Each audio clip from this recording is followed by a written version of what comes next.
तो hello everyone, स्वागत है आपके अपने यूट्यूब चैनल वाइस सर पर। तो हम लोग आज देखने के लिए जा रहे हैं एक बेहद ही महत्वपूर्ण प्रश्न है कि परमाणु और अणु क्या है। बहुत सारे स्टूडेंट्स को कंफ्यूजन होता है इस प्रश्न में कि परमाणु किसको बोलेंगे और अणु किसको बोलेंगे।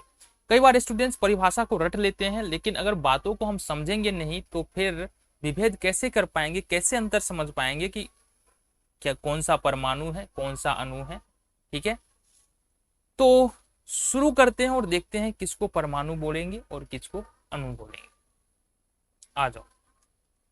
देखो, अगर परमाणु की बात करेंगे ना तो दुनिया का कोई भी पदार्थ जो बना होता है ना वो परमाणुओं से ही बना होता है।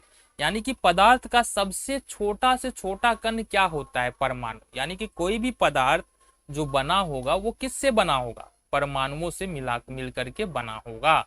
यानी कहने का मतलब, मान लो एक आयरन का टुकड़ा है हमारे पास, यानी कि लोहे का टुकड़ा है, तो ये किससे बना होगा? ये लोहे के परमाणु से बना होगा। ये किससे बना होगा? ये लोहे के परमाणु से बना होगा। ये बात समझो। ठीक है, तो परमाणु किसी भी पदार्थ का सबसे छोटा कण होता है। लेकिन परमाणु और अणु, फिर अणु क्या होता है? ये भी तो किसी भी पदार्थ का सबसे छोटा कण होता है ना। अणु क्या होता है? अणु किसी यौगिक का सबसे छोटा कण होता है। जैसे कि मान लो यहां पर हम लिख रहे हैं H2O, ये जल है। ये क्या है? जल है। जल का एक अणु है। ये क्या है?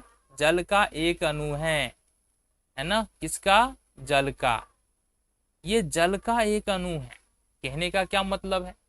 इस जल के एक अणु में हाइड्रोजन के 2 परमाणु हैं, ऑक्सीजन के 1 परमाणु है। मतलब यहां पर यह समझो कि परमाणु मिलकर के अणु का निर्माण करते हैं।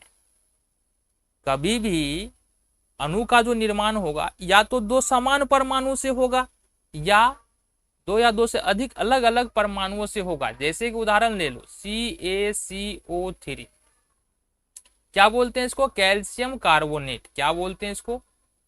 Calcium carbonate. अब बता दो, ये कैल्शियम कार्बोनेट जो बना है इसमें ये जो है ना पूरा का पूरा CaCO3, ये कैल्शियम कार्बोनेट का एक अणु को दिखा रहा है। CO3 का मतलब क्या हुआ कि कैल्शियम कार्बोनेट का एक अणु। यहां पर अगर 2 लगा दिए तो कैल्शियम कार्बोनेट का 2 अणु। यहां पर अगर 3 लगा देंगे ना, यहां पर हम यदि 3 लगा दे रहे हैं तो कैल्शियम कार्बोनेट का 3 अणु हो जाता है। लेकिन यहां पर बात को समझो कि कैल्शियम कार्बोनेट के एक अणु में कैल्शियम का 1 परमाणु है, कार्बन का 1 परमाणु है, ऑक्सीजन का 3 परमाणु है। यानी कि कैल्शियम का 1 परमाणु और कार्बन का 1 परमाणु, ऑक्सीजन का 3 परमाणु मिलकर के कैल्शियम कार्बोनेट के एक अणु का निर्माण करता है। समझ में आ गया जी? देखो, परमाणु जो होता है ना ये यौगिक में भी होगा और तत्व में भी होगा, है ना।